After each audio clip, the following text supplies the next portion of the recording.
Мен Альфира Оразакаева, Карагас ауылдың яшаушысы. Мен Салам, достар, мен Альфира Оразакаева. Я из села Карагас. Увлекаюсь сейчас я моделированием, конструированием, шитьем и хочу открыть свой бренд одежды. Фишка моего бренда заключается в том, чтобы это было качественно, удобно, красиво и комфортно.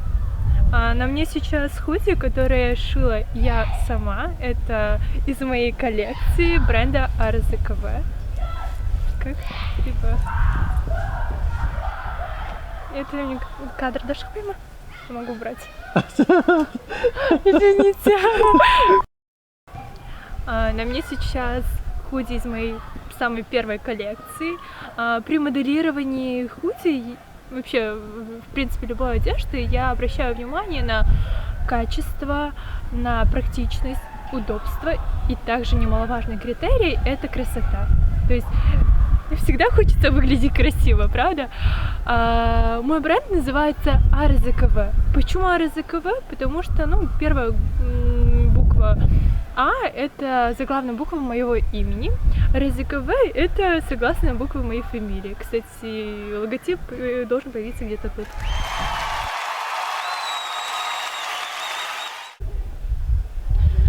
Прежде чем прийти к моделированию, я пробовала себя в разных сферах. Я в одно время танцевала, это было в классе 5-6, танцевала я примерно 3 года и побывала вместе со своим ансамблем Лашинара в Турции на фестивале международном Турктунеса. Также я пробовала себя в сфере искусства, это я рисовала, я пыталась даже продать свои картины, но, к сожалению, никто их не покупал, и на этом мой бизнес художницы закончился. В одно время, когда подходили время экзаменов, я вдруг поняла, что мне хотелось бы быть врачом. Вот. И потом уже я осталась до 11 класса. Мои одноклассницы, которые поступили после 9 класса, они стали отправлять мне фотографии медицинские. И тем самым полностью отбили мое желание поступать именно в мед, пойти в сферу медицины. Вот. Прости, мама, конечно, но я бы там точно не смогла работать. И это очень важно, на самом деле, не давить на своих детей, а дать им возможность самим выбрать сферу, в которой они бы чувствовали себя вполне себе хорошо. После окончания школы я поступила на инженера-строителя. Это, я не знаю, каким образом, как так получилось, но так получилось. И когда началось обучение, уже во 2 курсе, я решила пойти на кастинг. Мне стало скучно. Пошла я на кастинг, я его даже прошла, но брат вставил палки в мои колеса. И на этом моя карьера закончилась. Видимо, не суждено мне быть второй Кендалл Дженнер. Почему это так смешно? Меня неправильно.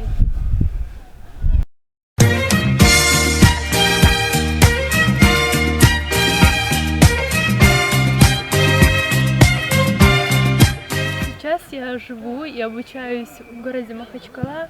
Обучаюсь я в прекрасной школе у Зайнаб Бугдаевой. И вообще мой приезд в Махачкалу был очень неожиданным и поверг в шок мою семью. Вообще планировала я приезжать всего лишь на месяц, когда нас в очередной раз закрыли на карантин. Но моя любовь к родине, к морю, к горам, к степи ногайской оказалась намного сильнее моих планов на будущее. Люблю я море тем, я обожаю море, когда нужно принять какое-то важное решение или меня что-то тревожит, я всегда прохожусь по берегу моря, читая стихи, особенно рождественского.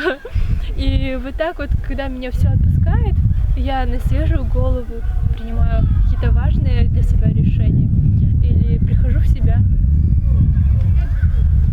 я чувствую вкус в одежде, да, и в глаза очень всегда часто бросается, как одеваются люди, и при встрече всегда обращаю внимание на одежду. И я хочу сказать, чтобы вы ни в коем случае не одевались, это касается молодых людей, не одевали спортивные штаны на свадьбу. Это то же самое, как одеть сланцы с носками. Также я хочу сделать акцент на том, чтобы женщины в возрасте, да и в принципе, да, женщины не одевали ни в коем случае леопардовые лосины.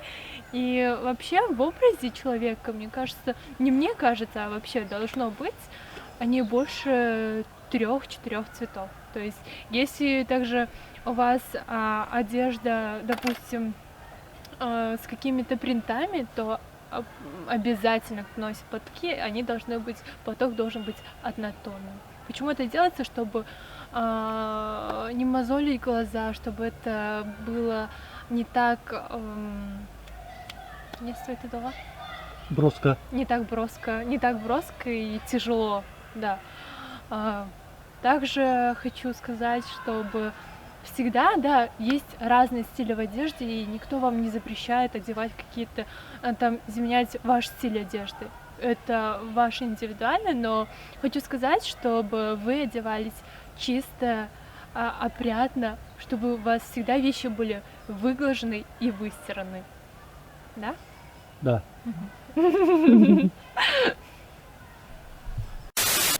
Я не так активно слежу за большими мировыми брендами, но мне очень нравится следить за людьми, которые находятся на расстоянии вытянутой руки, с которыми я могу познакомиться, пообщаться, посоветоваться в каких-то местах. И одним из таких людей является для меня девочка из Махачкалы. В принципе, почему вдруг я решила, да, заняться одеждой?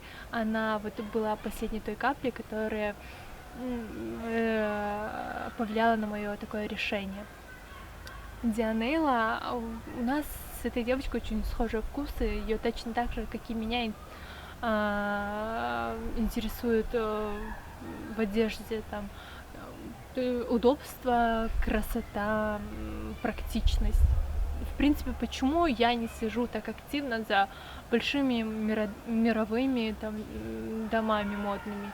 Так это потому, что они непрактичные. Там ты не выйдешь в платье от Шанель или Дольче Габбана в Тирекле погулять, да? Хотя можно было бы, если не такое консервативное общество, и у меня были деньги. Hold up.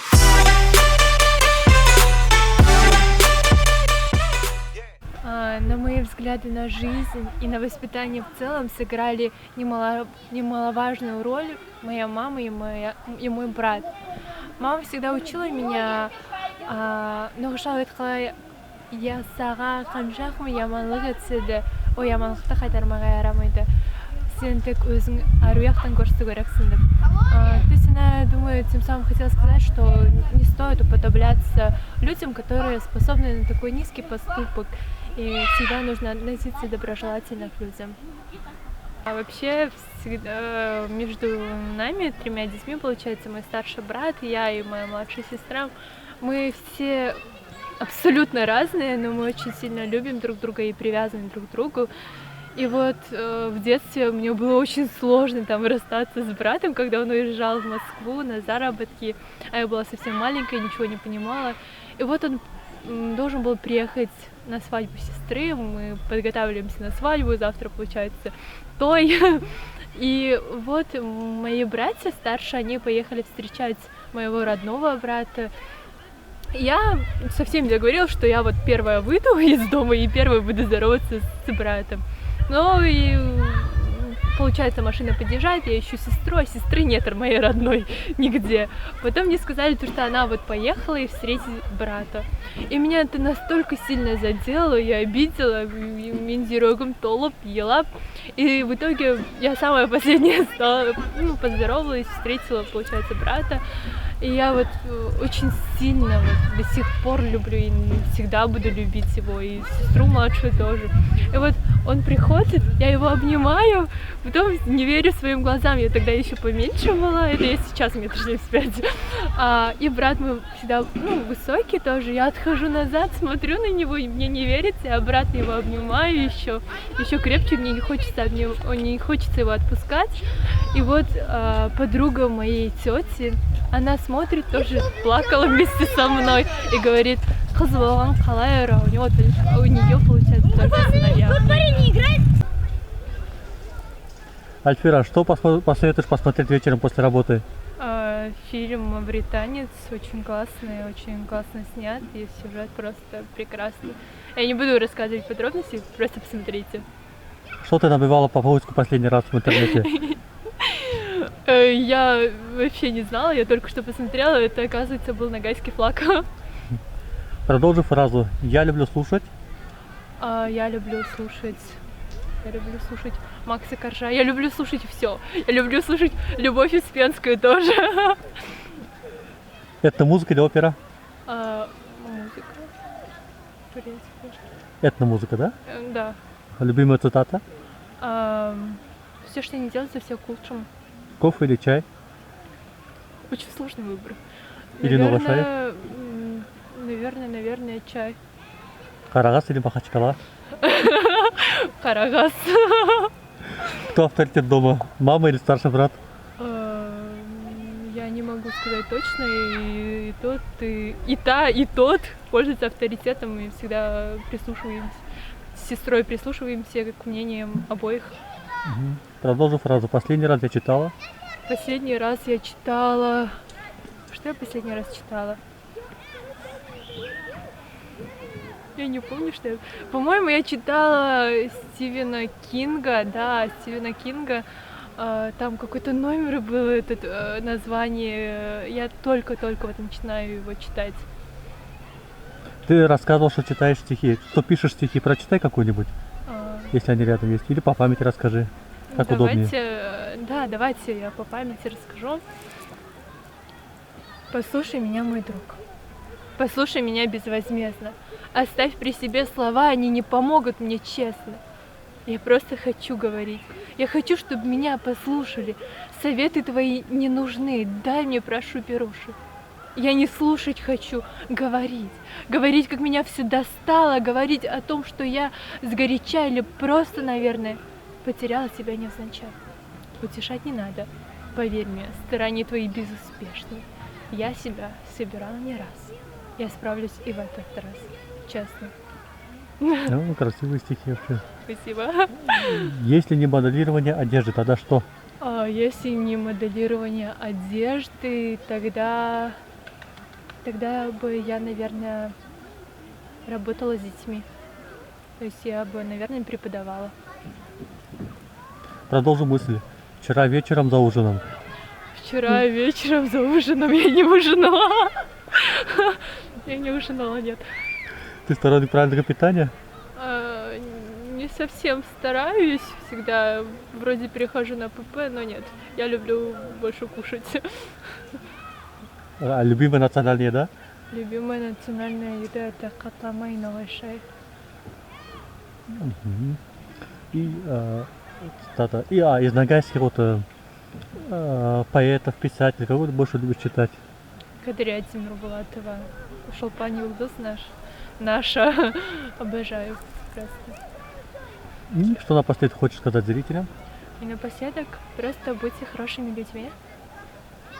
Вот людям, которые сомневаются, да, поменять свою жизнь, заниматься тем, что им нравится, ты посоветуешь? Извиняюсь. Ни в коем случае не бойтесь, потому что жизнь одна, и она скоротечна. Благо, я так рано осознала, что я занимаюсь не совсем тем, что я хочу, но тем не менее, никогда не поздно поменять что-то в своей жизни. Точно так же, как мой одногруппник поменял свою жизнь кардинально, он в 50 лет поступил на инженера. Ну, супер. Все, спасибо за внимание. Спасибо вам, удачи всем пока. тебе, успехов.